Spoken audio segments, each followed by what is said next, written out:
ഓണത്തിനോടനുബന്ധിച്ച് 1,65,000 metric ton അരി എത്തിച്ചതായി ഭക്ഷ്യ പൊതുവിതരണ വകുപ്പ് മന്ത്രി അനൂപ് ജേക്കബ്.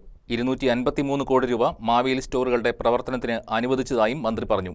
ഇത് സർവകാല റെക്കോർഡാണെന്നും അദ്ദേഹം വ്യക്തമാക്കി. KCB ന്യൂസിനോട് പ്രതികരിക്കുകയായിരുന്നു മന്ത്രി. ഓണത്തോടനുബന്ധിച്ച് 1,65,000 മെട്രിക് ടൺ അരിയാണ് ഓണക്കാലത്തേക്ക് മാത്രം ഗവൺമെന്റ് വിപണിയിൽ എത്തിക്കുന്നത്. മാവേലി സ്റ്റോറുകൾക്ക് 253 കോടി രൂപ മാവേലി സ്റ്റോറിന് പ്രവർത്തനത്തിന് വേണ്ടി സർക്കാർ അനുവദിച്ചു. ഇത്രയും വലിയൊരു തുക ഒറ്റയടിക്ക് സമീപകാലങ്ങളിലൊന്നും ഓണക്കാലത്തേക്ക് ഗവൺമെന്റ് അനുവദിച്ചിട്ടില്ല. സാമ്പത്തിക പ്രതിസന്ധികളെല്ലാം സർക്കാരിനുണ്ടെങ്കിലും ക്ഷേമ പ്രവർത്തനങ്ങളെ ബാധിക്കരുത് എന്നുള്ളത് കൊണ്ടാണ് ഇത്രയും തുക ഓണക്കാലത്തേക്ക് അനുവദിക്കാൻ ഗവൺമെന്റ് തയ്യാറായത്. അത് മുഖ്യമന്ത്രി പ്രത്യേകം താല്പര്യമെടുത്ത് ആ തുക അനുവദിച്ചു. അതുകൊണ്ട് തന്നെ മാവേലി സ്റ്റോറുകളൊക്കെ നമുക്ക് സമ്പന്നമാക്കി നിർത്താൻ കഴിഞ്ഞു.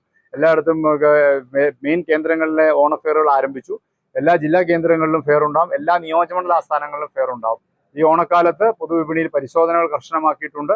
അതനുസരിച്ച് ഏതെങ്കിലും തരത്തിലുള്ള പൂഴ്ത്തിവെപ്പോ അങ്ങനെയുള്ള നടപടികൾ ഉണ്ടായാൽ കർശനമായ സമീപനം അക്കാര്യത്തിൽ സ്വീകരിക്കും. എന്തായാലും ഓണക്കാലത്ത് വിലക്കയറ്റത്തിൽ നിന്നും വില വ്യതിയാനങ്ങളിൽ നിന്നും ജനങ്ങൾക്ക് ആശ്വാസം കൊടുക്കുവാൻ കഴിയും എന്ന് തന്നെയാണ് ഞങ്ങൾ കരുതുന്നത്.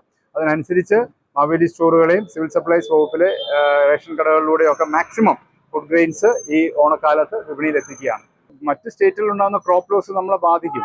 അങ്ങനെയുള്ള ഇഷ്യൂസ് വരും. അങ്ങനെ വരുന്ന ഇഷ്യൂസ് ജനങ്ങളെ ബാധിക്കാതിരിക്കാൻ വേണ്ടിയാണ് കൂടുതൽ അരി ഉൾപ്പെടെ വിപണിയിൽ എത്തിക്കുന്നത് സർക്കാർ.